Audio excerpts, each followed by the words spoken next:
For that, maybe Companies Act 2013 has really helped us do that.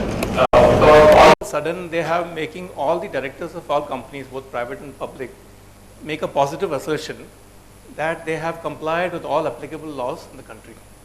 And I don't know how many directors actually read the director's report before signing it, but it has certainly caught the awareness now, because all of a sudden we have all companies appointing chief risk officers and compliance officers. So this is a trend which is visible in the last 2 years. And in that context also, the listed companies, SEBI has now mandated that directors have to review compliance status and follow up action, and has to document the same. So suddenly now, because of legislature or regulations, we have a need for focusing more on compliance. So that is the context of our discussion today. And I'm very happy to have a very eminent panel. And so what we will do in our discussion, we will try to keep it as practical and down to earth as possible. We will put into 3 different buckets. One is on how do you put in a governance structure for compliance. Second will be how do we actually run an operating structure. And third, having an operating structure, how do you monitor it? So we will have discussions on these 3 buckets, and I'm keeping an eye on the time also. So maybe we'll start with the governance structure. Now, companies which are startup obviously may not have the bandwidth or the resources to have a governance structure, but mature companies certainly can. So how does one go about putting a compliance framework in a company? How does one institute who's responsible for a particular compliance? How does somebody institute a maker checker and escalation metrics? So maybe to start with, I will probably ask Sonal first in terms of, given his experience that he's actually implementing it in several companies, how does one go about setting up a governance structure? Good afternoon, everyone. It's full hall. Good. Thanks, Rajesh, for the introduction of today's panel. My first take on the governance structure for any compliance regime in a company is no 2 humans have the same DNA, no 2 companies have the same DNA. That's a practical thing, and maybe after working for maybe more than 500 clients, I felt that's the reality. And the tone at the top is very important. Now, on 8th November, when the demonetization thing happened, next day, if we could go back to the newspapers, there were many companies' reports which came in. 12,000 employees are being sacked. 5,000 employees being sacked. These were the ghost employees for the cash chest. Now, if the tone at the top was of that nature, we can't run any regime of compliance. And honestly, I would say many times with sitting with the promoters, they'll come up, all fine, Sonal, everything is great. But we manage things. That's a big problem. So, tone at the top, very, very important. Second important thing, and which is a very tough thing in India, with so many laws, and within each act you have rules also you need to have the state ones. You have got n number of compliance items. What do? In a company, in an ITS company, one location, at least 2,000 to 3,000 line items of compliance as per different laws can come, and that's a number. And how do I know which one is a severe one, which is high, medium, critical? There is nowhere any literature available in India to put that in place. And if we see, in fact, it's a small thing I will share. One of the very famous Supreme Court lawyer I was sitting and said that in your age, we see in most of the acts imprisonment of the director and or 500 rupees fine. How did it come? For everything. He said most of these acts post our independence in 50s, 60s when it came in. 500 rupees was a big amount. And if we don't get it, what to do? The person running the business, catch him. We have progressed on business-wise. We've become a globalized economy, but that penalty clause continues and it continues. So what is severe, what is high, medium, is something which we It was a Herculean task defining for each company, but finally landed up doing that. And again in that, there is again two aspects in the risk matrix.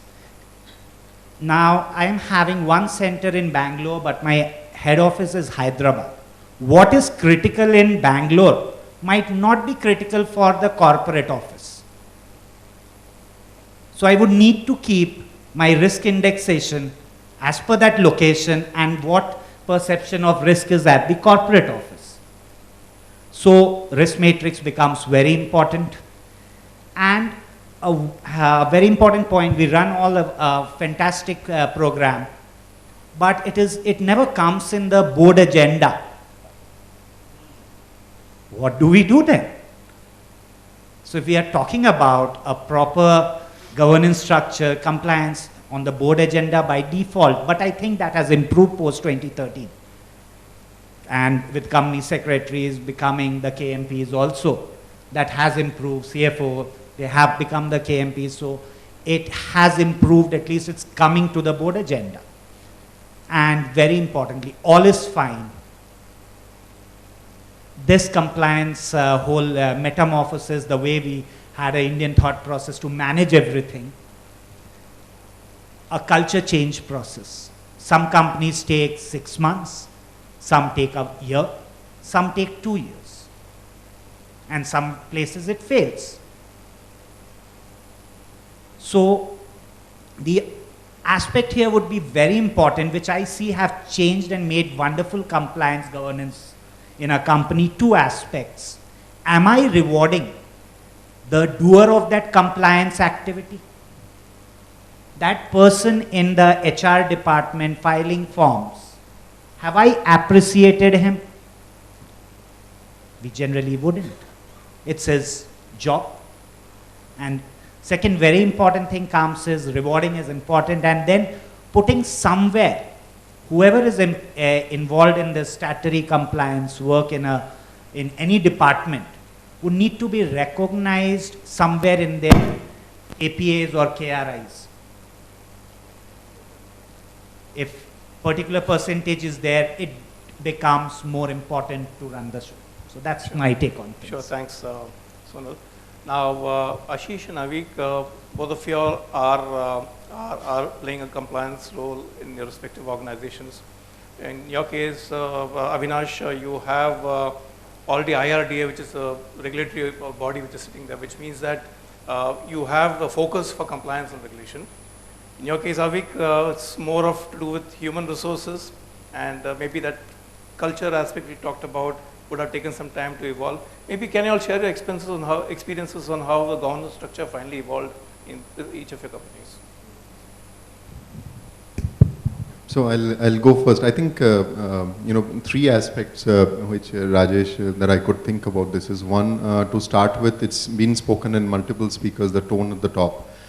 It starts clearly from that. I still remember from my chartered accountancy days, I was an article clerk, and it was very early in my life that I went to a businessman, an entrepreneur, and I was an article clerk at that time. And the first thing he asked me is, you have to teach me how to avoid paying tax. And I actually went back to my principal, my sir, and I asked him, what is my role, to actually learn and do it the right way, or I have to learn and then tell him how to avoid paying tax? So I mean, today, it's come out in very of the things that the startups, I mean, do we really have a culture? I think culture, again, over a period of time as it evolves, the cost of being non-compliant is immense nowadays. I think you Google any day on a subject called cost of compliance, and you will see so many organizations in so many cases. Just a couple of days back, I won't take names, but a very famous security agency functioning in India has a 300 crore of, in terms of dues of PF coming up in the paper. So, in your roles of risk and compliance, I think one of the things that you need to do is, if you feel that there is not enough noise around this, to just go, take a few of these instances and say that, look, being a startup is more a reason, if you want to build something enduring, that we can't really go away from the compliance aspect. Coming on, how in our organization, we are a very labor-intensive organization. JLL, if many of you don't know, is in the facility management services, property and asset management services. I think that very early in the day we realized sometimes at the cost of making a few mistakes that leadership or the business leaders were disconnected with the cost of compliance. So the CEO, the chairman was probably talking about it, but the guy driving the P&L has been given a margin target, and cost of compliance is not a part of that. Over time we changed that. We made it pinch him if there is something that slips. And there was an infrastructure build, there was a risk organization build, but the risk organization was not independent of the business lines. So, there was a connect. So the business leader in his own interest used to talk about risk with the risk team. So here comes the second cultural change of shifting the ownership. It came in Avik's presentation, my namesake Avik Mukherjee's presentation, that there is not one risk department who everybody can just look at and say that he's the guy responsible for risk. Every single business leader is responsible for risk. So one of the aspects, was about setting this as a culture. Second is the evolving atmosphere around regulations. The Companies Act 2013, which in many ways was probably a fallout of what happened to Satyam, addressed a lot of those things. It started with the directors being penalized, and not only penalized in crores of rupees. Earlier it was 500, but it became crores of rupees for seven or eight types of default. It's specifically there in the statute. Second is if you are on the board or you are a KMP, actually today your hands will shiver to sign the financials and the accounts. Because you can be hauled up even when you have left the organizations for a financial that you have signed 5 years back. So the responsibility is now culturally as well as regulatorily shifting to the leaders to spread that culture down the organization.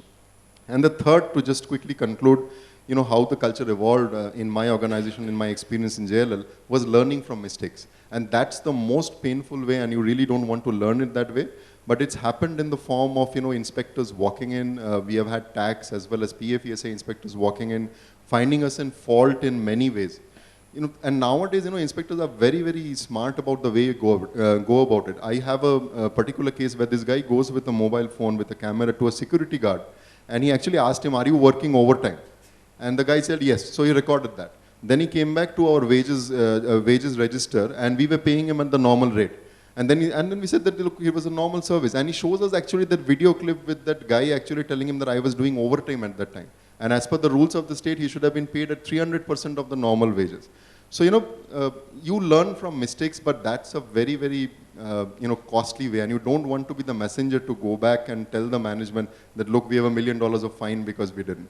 So I think as a culture, it's better for the health of the organization to move more proactively than reactively. Ashish? Just continue.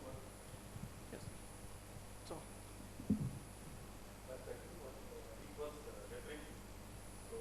Three points I would like to highlight. One is the top-down approach on the compliance, monitoring compliance framework and all.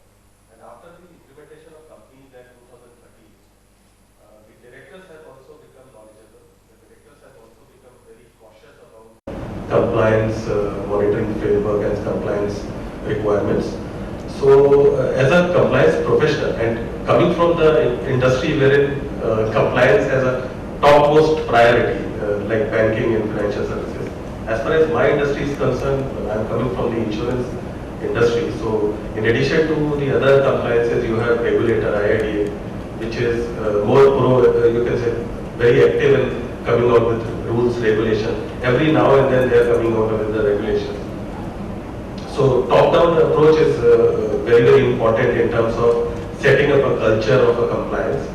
Now the directors and CFOs, company secretaries, CEOs have become now, after Companies Act 2013 implementation, becoming a KMPs. So the responsibility have also been increased. So there is a clear mandate from the board, chairman of the audit committee and the chairman of the board. There is a mandatory agenda in every quarter. They want to know the status update and the compliance certificate. So nowadays the culture is also changing. So compliance certificate is not just a tick box. So directors